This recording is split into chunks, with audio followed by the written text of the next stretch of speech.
What's good, y'all? It's your boy Blak G 92. Now, for those that may not know, this is, of course, the election day, more so the evening of said election day, and of course, all the polls closed and everything. So, hopefully, those that did go out and vote did so safely and kept it respectful, because I know how tense it can get, especially when it comes to the presidential candidates we have for this year, and people tend to lose their fucking minds and don't know how to have a conversation no more. They want to just do all these imaginary lines whenever they voted for this person or that person. Want to cut off friendships or family members because of that shit, which is very immature. It says a lot about you than the person that went out and did the voting. Now, granted, some people can get obnoxious, man, obnoxious and forceful. So if that's the case, then cool. But other than that, like, people don't need to just have no type of fallouts over who they decide to vote for, because we all have to live in the same damn government unless you live someplace else, decide to move out. If you really hate it so much and you think America is so bad, there's always an option to move someplace else, like Canada, Mexico, freaking, what else, France, the UK, like plenty of places, Italy, Greece. There's plenty of places you can move to if you really hate America. That's just my thing. I feel I had to get this off my chest, because I've seen a whole lot of stupid people on Facebook saying all type of stupid shit. Like say, oh, we're going back to slavery and talking about Civil War and all this crazy shit, like all this dumb shit. You feel me? I'm not gonna get into it because I'm here to do this reaction on the intense feud between AJ Lee and Kaitlyn, a video made by Wrestling's Premiere that was uploaded 2 years ago. And I'd like to give a shout out to Millie Jarvis 398. So shout out to you for the reaction request. I'm going to get started with this reaction, see what this documentary is like in about 3, 2, 1.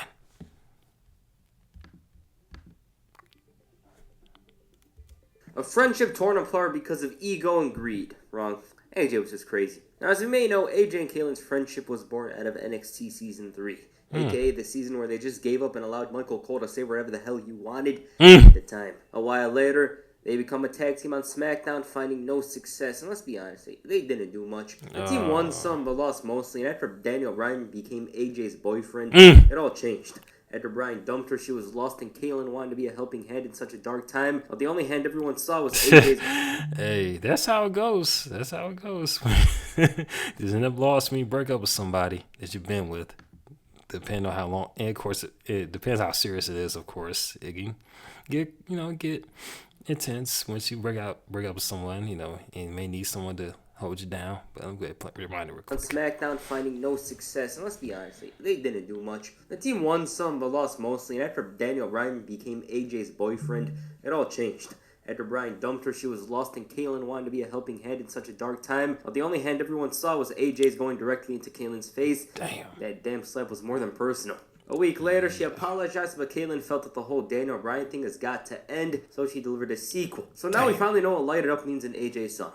When they finally faced off in a match, AJ went after it like she stole Daniel Bryan herself. This viciousness proved to be the deciding factor in this match, as she ended this one in less than a minute. Afterwards, she continued where she left off in front of the very same man that caused all of this. Kaitlyn went back to NXT, whereas AJ became the most popular woman on the roster. They crossed paths a few months later, and it had seemed like AJ wanted to clear the air, as she apologized, then revealed it's a joke. Both women were not exactly seen around each other often until the December 18th, 2012 episode of SmackDown. But before I talk about that, let me just say this feud was really a light in the Divas division at the time. AJ and Kaitlyn, once they crossed paths, they had this feud. It brought more excitement to the division that it had seen in years, probably. I think to go back all the way to a time where a Divas program was valued somewhat, you have to go back to the late cool days. This here, it was a great thing. It helped both women. It showed what the division had. There was some potential there with the division, and they were able to try to do more with it in the coming years. Okay, so as I was saying, these two crossed paths on the December 18th, 2012 episode of SmackDown. AJ just randomly approached Kaitlyn like nothing happened, and she reminded her of the past and how she just randomly switches up. Because AJ was manipulative, she asked Kaitlyn, "Are you choosing a title shot over me?" And Kaitlyn's answer was yes, so they brought. Kaitlyn didn't win the title that night, but after Eve was confirmed to be leaving WWE a few weeks later, she captured the gold and became a dominant champion. Well, somewhat. AJ, meanwhile, was still with Dolph Ziggler and just giving his opponents a hard time, and their next interaction led to an entire feud, unlike the previous two segments. On the March 25th, 2013 episode of Raw, after talking trash about AJ and Daniel Bryan himself, Kaitlyn suffered an attack from her ex-friend. God damn. All kinds of things, and AJ was just eavesdropping. Damn, AJ just stays getting her ass whooped. Damn, how many L's can one person can get? Shit, L after L? That is crazy. Something I get. In the first place, well, why did Karrion Kross get buried? We don't know. But this led to a match for later that night. Similar to their previous match, this match was at 100 miles per hour. Kaitlyn's aggression proved to be her downfall as AJ won it by countdown. Man, was this game so good. The two women crossed paths once more in mixed tag team action, and unlike Raw, though, Kaitlyn was on the winning end of this one. Okay, side, she took a I don't know W. what it is with these two, but every time they connected, it was something. Yeah. As for Kaitlyn, this spear was nothing compared to what we'd see later on. With WrestleMania on the horizon, some worked themselves into believing this would be a match on the show. Clothesline that didn't happen because this was 2013, the time where no matter what the woman did or no matter what potential they showed, they weren't valued much. I remember some attention was placed on AJ at the time for the whole WrestleMania diary thing, but she didn't feature much on the show and was only a manager to Dolph Ziggler. And then Big E almost sent her back to 2012 with this. But after a few weeks, the feud was back on. On the April 22nd, 2013 episode of Raw, a Divas Battle Royal was held with the winner facing Kaitlyn for the title. Since this was 2013, no woman had a separate entrance. This dry-ass Battle Royal ensues, and no disrespect, but it just really wasn't that interesting because there wasn't much of importance placed on the match. It's going quickly and from out of nowhere, AJ catches Layla off guard with the title shot. Soon enough, they get into it once more backstage, trashing each other. AJ called Kaitlyn man-arms. Kaitlyn lost to AJ because she held back, but now it's a different story. And then all of a sudden, somebody sent the champion a secret gift. This secret admirer had Kaitlyn all in her feelings. In other places, AJ and Kaitlyn faced off in tag team action. The Bellas left her all alone, and boom, spear, Kaitlyn wins. On the top of the secret admirer, each woman went at one another. Oh, it might be Dolph. Oh, men wouldn't want their girl to bench press more than them. Oh, you have a 10-year-old body. And Kylie's in a different one here. The arguments that these two had over the last couple of weeks proved to be too much at Extreme Rules. So apparently, these two were set to face off in storyline, but because Dolph Ziggler suffered a concussion, AJ was too distracted. Kaitlyn, though, saw this as AJ being scared of losing the title, and so she asked, "Don't you have a secret admirer to worry about?" So Kaitlyn told AJ that the only good thing about Dolph's injury is that she's not the biggest headache in his life and called her Looney Tunes. AJ started getting heated over this and called her a pig, and you know how this went. Of course. Kaitlyn's secret admirer, well, they were too scared to actually talk to her because, you know, they're going to expose themselves. Yeah. And these two sensed it was Cody Rhodes because of his previous attempts towards her, but it clearly wasn't. Luckily, though, the secret admirer was going to appear on Raw, and about this one, it was Big E Langston. The most random person, although at the same time, probably the closest person. And man, was this straight out of a Catfish episode. All they needed to do was meet at a park and have those dramatic camera angles or something. Yep. Now, his appearance came with some remorse and honesty. He started talking emotionally. He was going for it like he was trying to grab the brass ring. Then he dropped her to the mat, and AJ came out revealing this was all her doing. Why? Because Kaitlyn did the same thing to her. Damn, that's fucked up. Well, if Kaitlyn did the same thing, then she had it coming. She left her with men who destroyed her and how her best friend was missing. Hell, AJ even called her trash. Kaitlyn was emotionally bankrupt, and all she had was the Divas title, and AJ, though, assured her that the title's coming to her. After that, according to AJ, Kaitlyn's going to go back to the trailer park where she'll eat her heart away as a pathetic cow. Damn. Kaitlyn exploded with intensity and sent AJ to the outside, and this is how you kick up a feud. Anytime these two fight each other, it feels rough and aggressive, so they put more attention on them, and it's a good thing. Around this time, the Divas division was at a low. Eve was gone, and they lacked that big, notable storyline. It was just 2-minute matches. Promos are non-existent. Like a hard little slap or punch. If it's on commentary, backstage. Later that week on SmackDown, Kaitlyn obliterated Oksana in light of what had transpired on the screen. After Oksana was laughing about this, the match was abandoned like this storyline. Even the referee got some. So from my perspective, the build saw AJ use her own mind games to lead her astray from the title match and rely on her emotion to win. And in kayfabe, that's never a good idea, so AJ basically has the advantage. It also didn't help that Big E Langston was at ringside, and similar to every other time, these two were at it with so much heat. AJ ended up coming off less scathed, and this allowed her to slow down the pace and take control. Although her emotions very much affected her decision-making as well. Soon enough, though, Kaitlyn challenged that strength to find herself back into the match, and the King's asking for a spanking, forgetting what era this is. And AJ took advantage of the referee to blast the champion with a belt. There was this nice transition into the Black Widow, which led into this awesome spear. Instead of being smart, Kaitlyn decided to be a true babyface and waste time, leading to the kick out, and lo and behold, AJ goes to the Black Widow, and despite her best efforts to fight out of it, she tapped out. Damn. Big E was, of course, proud and surprising or not. This was the first title AJ won in WWE. Oh. Good match. I heard some say it's better than some of the women's matches today, but I didn't see that personally. Well, I'm going to have to check that match out then. That was a heated confrontation in a very lifeless division at the time. Many say this is the best women's match, WWE's women's match of 2013, and I agree. It easily is because it had so much emotion and heat behind it that it easily stood out. It could have led to something more, a full-on competitive division. That would take a while. AJ, upon winning the title, was already calling herself the greatest champion. Then she started talking about herself, praising herself like she was CM Punk. Her asking if anybody who holds themselves to this standard could come out. So Stephanie appeared, and it's not like nobody was coming out. She stopped them. Long story short, Stephanie wanted AJ to act like a proper champion. AJ, though, took a jab at her, saying maybe she should marry a wrestler. She was also somewhat threatening to show her crazy side, and the biggest fact I heard today was Stephanie saying nobody does crazy like the McMahons. All of a sudden, my favorite Divas era running gag happens. One woman entrance plays, and half the women's roster comes out. Uh-oh. It's going to be like one of those Royal Rumbles or some shit. This is an interesting storyline. This got me this. All right, shut up. Roster comes out. That's how it always was. Stephanie was more than pissed about being interrupted, but anyways, Kaitlyn was losing it. She knew that AJ had her number outside the ring and inside the ring, so she was ready to return the favor. Big E was big security at the right time and prevented this thing from getting worse, but AJ plotted and took it a step further by dressing as Kaitlyn, and during her match, appeared.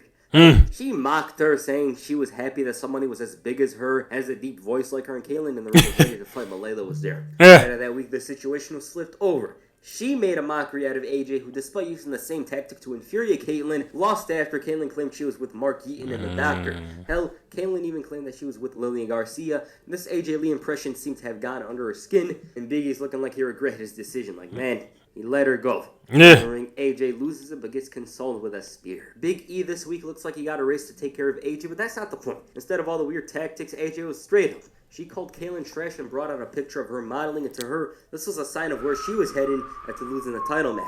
She added insult to injury on SmackDown, and Kaitlyn, on the other hand, well, once she got her hands on AJ, she almost refused to let go. It was uncontrollable rage, and this led to a Divas contract signing on the final SmackDown before Money in the Bank. This was an extremely rare sight. Not usually would you see the woman have a contract signing. Matter of fact, I can't really remember one off the top of my head. There's not many. After AJ was ready to pull a 2003 Triple H, Teddy Long told her that they don't have all day. She signed the contract and asked for Kaitlyn to do the contrary. She's like, oh, don't do it. That didn't happen, and the match was official, so then AJ brought out the secret admirer messages. The messages she brought out were in direct defense to Natalya, Naomi, and Cameron. So apparently Kaitlyn was talking bad about them. She's talking bad about them, this and that.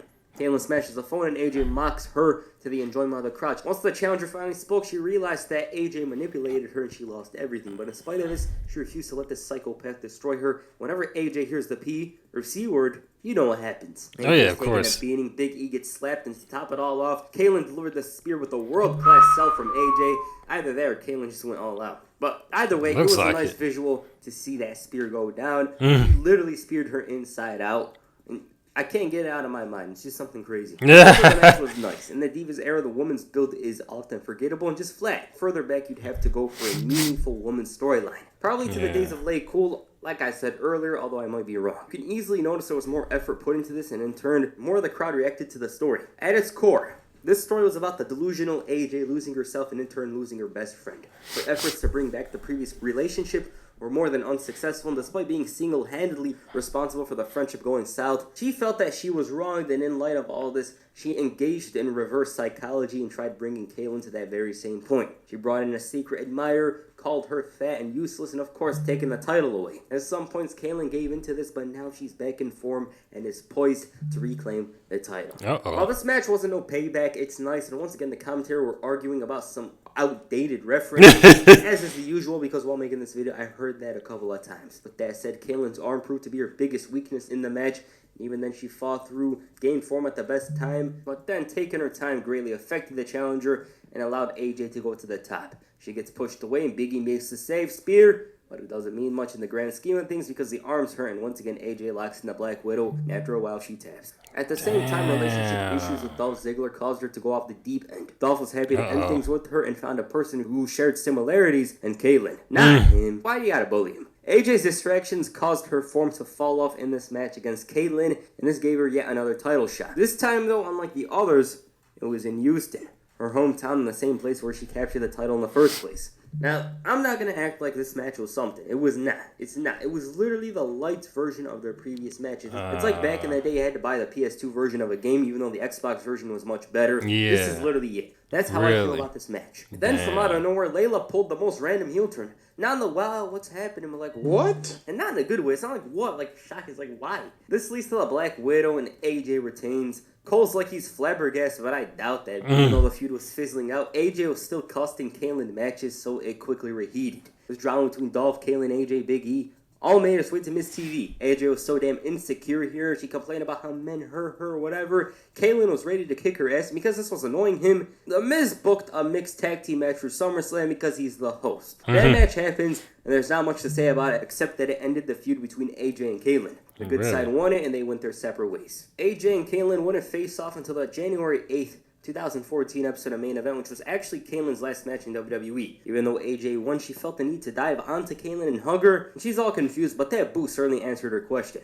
So that's a feud. Personally, this was a standout easily in the Divas division. There was literally nothing going on. Only a few months earlier, the Bella Twins returned. They were going to have this new E-show that nobody knew about, and ended up being Total Divas. And that's literally the only news I seem to remember from this era of WWE. Then this feud happens, and it easily stands out because it had so much drama, so much action. It was a proper story, unlike the previous feuds. Like, you tell me about a women's feud from February 2012, there's not really much to say about it because there wasn't much. That's literally it. This, though, it was easily memorable, whether it be Kaitlyn's spear, the whole manipulation thing from AJ, the matches themselves. Great stuff, and in a way, this might be a stretch. In a way, these two began to build that momentum for the women's division in the coming years. I'd like to think that in my mind. Best match from here is easily Payback. As I said, that match was nice. It was really the best Divas match. It looks like it. No if this is clip from that match. So, yeah. Now, I will do AJ versus the World, as I'd like to say, because I already did a part of her title reign here, and that's the only way I could talk about the rest of the title reign without it feeling incomplete. You know, she was talking about the Total Divas cast, trashing them. She had Tamina by her side, this and that. We could do a video about that eventually, so yeah. Alright, what you guys think of this feud? Please comment down below, and that's the first video. Make sure you hit the spear on the like button and press the Black Widow on the subscribe button. Peace. I'm out. Alrighty. That was a cool little documentary. Hold up. Let me go ahead and cancel that before I play that Decker Shadow review of Child's Play, which is very entertaining, by the way. But yeah, this was a cool little mini documentary on the feud between AJ Lee and Kaitlyn, and their feud lives up to the title. It seemed like it was quite intense, but the multiple matches and just multiple times that Kaitlyn got slapped and just too many times to even count. The amount of L's she took, god damn. And not the manipulations, the secret admirers and such, god damn. It was almost on sight, on equivalent to Tom and Jerry. Of course there probably words exchanged, but because Tom and Jerry's feud, of course, was it's on sight with them each episode. But it's almost equivalent to that human version of that, damn near. But yeah, the fact that AJ Lee herself was involved in storyline script writing, she said during an interview with Renee, so she was one of the best women's wrestlers during that era. Kaitlyn is underrated. She deserves more recognition based on this feud. Most women got their best during there where women's division was treated poorly. Okay, cool little comment. Chain that the two were still around during the women's revolution era. The match she could have had with superstars such as Becky Lynch, Asuka, Sasha Banks, and so forth. Yeah, it would have been nice if they still stuck around, but everyone has their time, and and may want to move on. Sometimes people may want to move on to other things. So, hey, we can't always have what we want. And I would love to see some matches between the two, because based on how wrestlers premiere, the person that runs his YouTube channel, I would love to see it so that I could watch the matches myself and get the feeling of how it goes. You know what I mean? So I experience it for myself. Hopefully, if you know any matches from these two, put them in the comment section. And make sure I can watch them without being copyright stricken and none of that crazy shit. And if you want me to react to any sort of like songs, music videos, mini documentaries, countdowns, movie clips, or say TV show, movie, say trailers, any upcoming shows or movie trailers you want me to watch, post them in the comment section as well. And also be sure to hit that like button, hit that notification button, hit that subscribe button as well. And be sure to hit up all my social media accounts, which will be posted in the description box below. This is your boy Blak G92, about to sign off. Holla at your boy.